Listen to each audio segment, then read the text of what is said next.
Mr. Terrific number 8, written by Eric Wallace, art by Gianluca Gugliotta, the final issue of the series. Last issue we left off with Donald, one of the board members, becoming some weird cybernetic creep who attacked Alika, and this issue does a lot. Like, I'm actually impressed with how much Eric Wallace managed to fit into a standard-sized comic issue, but so we open up with Jamal, the replacement that Michael picked after he leaves Holt Industries, trying to make just a single corporate decision on like which project should get the green light. And as he does so, there's some sort of rumbling down beneath, and everyone's like, oh, something must be attacking the building. And it is. It's Donald. He busts into the building, and he's like, oh, illegal. This should have been mine. And as someone tries to attack him, he's like sending off energy bursts, and then he touches an electrical pad, which just basically just throws off the rest of his skin, and we see that he is a full-on just android now, just like pretty much 100% machine, and he calls himself Digitus, to which Mr. Terrific immediately shows up and starts trying to zap him with like lightning or whatever. And Alika manages to get away. Everyone flees the tower. Nobody's injured, probably. And then they're like, all right, I gotta learn how to take this guy down because my electricity's doing nothing. And Digitus just starts bragging of like, oh, I have 1 million supercomputers worth in my brain, and they can predict your movements before you even know what you're doing. You can't beat me, haha. And he's also able to control AI, which of course inside of Holt Industries is like nothing but AI the whole way through. So like their security systems firing at him, and Digitus is firing at him, and he's like, all right, I need to figure out something quick. Meanwhile, cut over to Camp Pemberton Marine Base, 88 miles south of LA. They picked up some energy signatures, and a mysterious man is like, sounds like Mr. Terrific to me. Let the Blackhawks deal with this. And it's Commander Lincoln of the Blackhawks, because he is incapable of staying in his own book, and he's really set on capturing Mr. Terrific for some reason. So anyway, a news crew is outside, and they're like, oh, we're going to be making our way in, and we're going to see what's going on.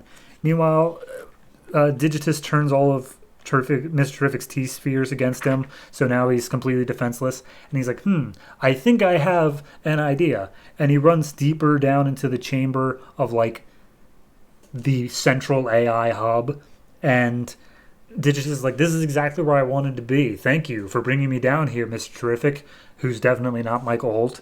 And he hacks his way into the computer, or at least fakes like he's hacking his way into the computer, so that way Digitus commands the AI inside the system to ignore his hacking and then destroy itself, because he apparently is jealous of all of Holt's stuff. But because Holt's AI is an actual sentient being, apparently, it ends up killing Digitus in an act of self-defense. And that's it. That's just how it wraps up, is he just dies. So, yeah. Anyway, they as soon as he crumbles down, he's like, haha, I've defeated him. The ceiling explodes, and then all of a sudden the Blackhawks are in there. And basically, he's just basically saying how, hey, your T-spheres are like crazy technology, and that's what the Blackhawks specialize in. You need to hand them over. And then we get 2 full pages of Mr. Terrific's entire history of him. His wife died, and then his son from an alternate timeline or the future or something says you got to be a hero, so he becomes a hero, and then he's like trying to join the Justice League or something, and he's about to come out with a secret identity because he doesn't want to have a secret identity, when he saves the Blackhawks from being attacked by some weird group called the Prodigy. But as soon as they do so, Lincoln immediately is like, hey, all that tech is definitely like property of us now, like by right of the UN or whatever. And Mr. Terrific's like, no, that's not how it's going to work. So ever since then, he's been on their bad side. Meanwhile, as he's trying to figure out like how to deal with them now, because he doesn't want to fight them, but you know, they're not making it easy to back away, the news crew shows up and basically tells him like, Mr. Terrific is a hero, and if you want to take his stuff, you're going to have to do it on live TV.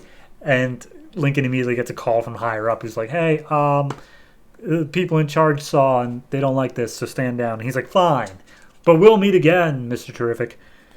So, yeah, that happens. Then we cut to him finding out that when Donald broke into their system or whatever, there was a second person who broke in. I believe that we saw that happen in issue. It was Karen Starr, and he manages to track it back to her and finds out that it was her the whole time. So he puts on his jacket and goes to figure out what's going on. Meanwhile, Alika's walking by and she's like, hey, by the way, I quit. I was always into you and you never really took advantage of that. So here's my parting gift. And she kisses him, and then he's like, why didn't I see that one happening? So then he tracks down Karen's stuff, and apparently she was researching how to open up like an inter-universal wormhole, to which he manages to crack the theory of, and he starts up the thing, and he's like, it feels like my body's being torn apart, but here I go into a brand new adventure. And he's going to a different universe, I guess. Spoiler alert, it's Earth 2. Sorry. That's just one thing I know, is that Earth 2. That's where Karen Starr is from. See the Huntress book, issue 6. It's going Earth 2. So yeah, that's it was a fine book, but it never found its footing. The whole way through, it was just like, oh man, wouldn't it be cool if invisible French guy? Oh man, wouldn't it be cool if guy named Brainstorm or whatever it was? Like, it never quite got its footing of what it actually wanted to do as a series, like what its mission statement was. And as such, it was just kind of a blur of a bunch of different things that didn't really ever coalesce into anything else. Even the one thing that was staying constant throughout the entirety of the book was the corporate espionage by Donald. And it just amounted to him being a robot that was beaten halfway through the issue. Like, nope, just didn't work. So overall, this issue, I'm going to go ahead and give a 6, and a lot of that comes down to a couple of weird faces. Not a huge fan of some of the art on this, but no, it was just a mediocre book throughout, and I can definitely see why it was one of the early cancellations of the New 52. It's just, it never found what it wanted to be. It was, dare I say, not that terrific.